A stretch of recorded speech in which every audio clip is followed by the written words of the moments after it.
Pernahkah sobat berjanji, "Ya Tuhan, aku akan berubah." Tapi besoknya Anda kembali melakukan dosa yang sama? Sobat, dalam Injil hari ini, Yesus memberikan peringatan bahwa si pendosa yang bertobat lebih dulu masuk kerajaan surga daripada si religius yang banyak janji, tapi tanpa aksi. Mari kita lihat rahasianya. Salve Sobat Pena Katolik, berjumpa kembali di Setitik Embun, sebuah renungan harian untuk kita semua. Renungan hari ini, Selasa, 16 Desember 2025. Bacaan Injil diambil dari Injil Matius, bab 21, ayat 28 sampai dengan 32. Inilah Injil suci menurut Matius. Dimuliakanlah Tuhan. Yesus berkata kepada imam-imam kepala dan pemuka-pemuka bangsa Yahudi, "Bagaimana pendapatmu? Ada orang mempunyai 2 anak laki-laki. Ia pergi kepada yang sulung dan berkata, 'Anakku, pergilah bekerja di kebun anggur hari ini.'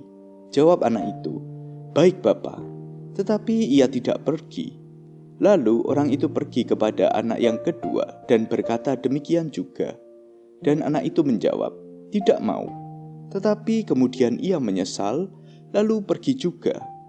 Siapakah di antara kedua orang anak itu yang melakukan kehendak ayahnya?"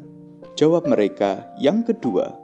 Maka berkatalah Yesus kepada mereka, "Aku berkata kepadamu, sesungguhnya pemungut-pemungut cukai dan pelacur-pelacur akan mendahului kalian masuk ke dalam kerajaan Allah. Sebab Yohanes Pembaptis datang menunjukkan jalan kebenaran kepada kalian, dan kalian tidak percaya kepadanya. Dan meskipun kalian melihatnya, namun kemudian kalian tidak menyesal, dan kalian tidak juga percaya kepadanya." Demikianlah sabda Tuhan. Terpujilah Kristus.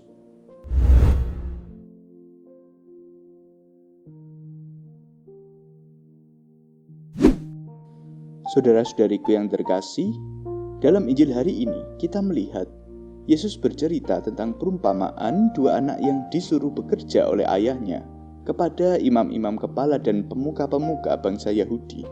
Yang satu bilang iya, tapi hanya diam di rumah. Yang satu lagi bilang tidak, tapi akhirnya menyesal dan pergi bekerja. Lalu Yesus menegaskan bahwa yang melakukan kehendak sang ayah adalah anak yang kedua ini. Sobat, hal ini sangat menarik untuk kita renungkan bersama. Saya jadi ingat soal rahmat pembaptisan. Dengan rahmat pembaptisan, kita kemudian menjadi keluarga kerajaan Allah dan berhak memanggil Allah itu dengan sebutan Bapa. Namun lewat perumpamaan tadi saya merenungkan bahwa rahmat itu menuntut tanggapan kita melalui aksi nyata. Sobatku yang terkasih, coba kita bayangkan sejenak. Kita ingin memiliki otot yang bagus dan bentuk badan yang sangat ideal.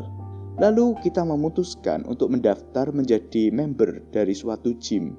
Secara status tentu kita sudah resmi menjadi member. Nah, pertanyaannya, apakah badan kita otomatis sehat dan berotot hanya dengan menyimpan kartu itu di dompet?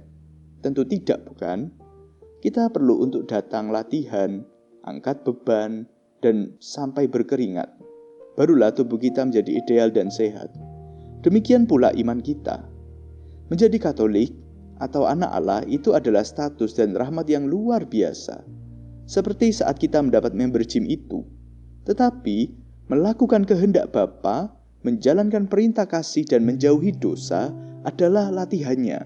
Tanpa latihan nyata, status member itu tidak akan mengubah hidup kita.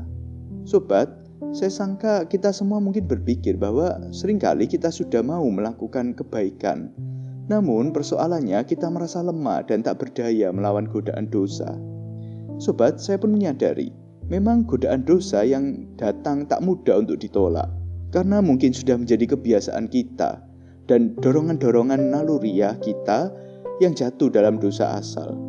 Namun kita juga perlu menyadari dan mengingat kembali, bukankah kita sudah dibaptis? Dan bukankah dalam rahmat baptisan kita itu mendapat rahmat untuk dapat berbuat baik, bukan?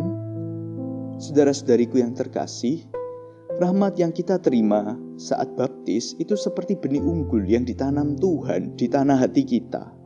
Benih itu punya potensi besar untuk menjadi pohon yang rindang, tapi benih itu juga bisa mati jika didiamkan. Ia perlu disiram dengan doa, dipupuk dengan sakramen Ekaristi, dan yang paling penting disiangi dari rumput liar melalui pertobatan. Anak kedua dalam Injil tadi awalnya dipenuhi rumput liar penolakan, tapi ia berani menyiangi hatinya sehingga ia menyesal. Dan akhirnya benih ketaatan itu tumbuh menjadi buah tindakan. Tuhan menerima dengan penuh belas kasih setiap proses menyiangi hati yang menyakitkan ini.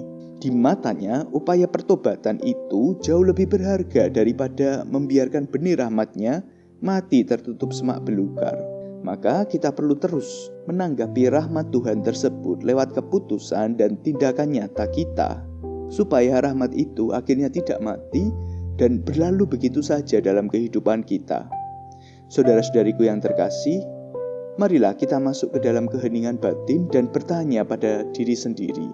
Dalam kehidupan sehari-hari, di mana saya lebih sering menjadi anak pertama yang mudah berkata iya pada Tuhan dalam doa, tetapi mengabaikan perintah-Nya dalam kehidupan berkeluarga, pekerjaan, atau orang yang membutuhkan di sekitarku.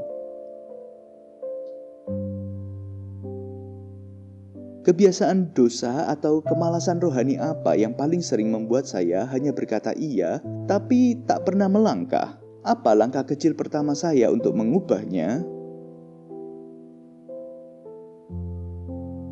Sobatku yang terkasih, pintu kerajaan Allah terbuka bagi siapapun yang mau berubah. Yohanes Pembaptis datang menunjukkan jalan kebenaran dan orang-orang berdosa percaya lalu bertobat. Mari kita belajar dari kerendahan hati mereka. Jangan biarkan rahmat Tuhan mandek atau berhenti hanya sebagai status. Biarlah hidup kita bukan sekedar pengakuan iman, tapi perwujudan iman yang bekerja oleh kasih. Marilah kita berdoa. Dalam nama Bapa dan Putera dan Roh Kudus. Amin. Allah Bapa yang Maha Kasih, kami mengucap syukur padamu, sebab kami telah Engkau panggil dan Engkau berikan rahmat yang begitu besar, sehingga kami menjadi putra-putrimu yang terkasih, yang Engkau mampukan untuk mentaati kehendak-Mu dalam kehidupan kami. Ampunilah kami ya Bapa, jika mungkin selama ini kami menyia-nyiakan rahmat yang Engkau berikan dengan tidak mau melangkah untuk berbuat baik seturut kehendak-Mu.